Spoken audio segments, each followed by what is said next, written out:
তো hello guys 11 × 2 = 22 তোমরা সবাই কেমন আছো? আশা করছি ভালো আছো। তো আজকে আমি চলে এসেছিলি ক্ষেত ধান নিকাতে লেগে। তো খেতে আছে দেখছি না, খেতে তো একটাও ঘাস নাই, ক্ষেত একদম পরিষ্কার দেখাচ্ছে। তো ওইটার কারণ হচ্ছে যে আমরা খেতে ওষুধ দিয়েছিলি, ওই জন্য আমাদের খেতে এবছর ঘাস হয় নাই অতটা। তো এই ক্ষেতটাই হয় নাই, বাকি খেতে বলা যায় নাই। তো যখন দেখলি খেতে ঘাস নাই, তো এবার তখন মনে হলো বা এবারের মতন বাঁচে গেছি, এবছর ঘাস নিকাতে হবে না। কিন্তু এখন একটা খেতেই দেখছি যে ঘাস হয় নাই, কিন্তু বাকি ক্ষেতগুলো এখন যায় নাই। তো বাকি ক্ষেতগুলোয় হইতেও পারে, মানে কোনো গ্যারেন্টি নেই, তবে সব খেতে ওষুধ দিয়েছি। তো তো দেখছি খেতে ঘাস নেই, তখন আমি এদিকে কাশি ফুলগুলো দেখতে পেলি, তখন চলে আলি কাশি ফুলগুলোর কাছ।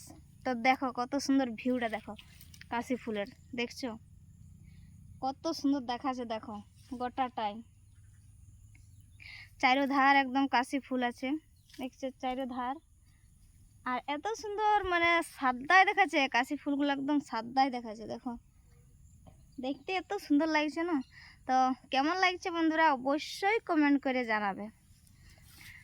তো আমাদের যখন ধান সিঝায় না, তখন এই কাশিগুলাই ধান সিঝাই, এই কাশিগুলাই কেন কি এগুলো হচ্ছে আমাদের, মানে এটা আমাদের বাড়ি বটে, কাশি বাড়ি। তো এবছর মানে এই বাড়িটি দেখো, মানে এই বাড়িতে বাদাম লাগাতি, তো এবছর জলের জন্য বাদাম লাগাতে পারি নাই, ওই জন্যে খিলেই আছে। তো কাশি একদম ভর্তি হয়ে গেছে গোটাটাই, দেখছো গোটাটা একদম কাশি ভর্তি হয়ে গেছে। তো যাই হোক, কোনো তো ভালো দেখাচ্ছে। তো ঠিক আছে বন্ধুরা, ভালো থাকো, সুস্থ থাকো, আর নিজেদের খেয়াল রাখো। Tata, bye bye.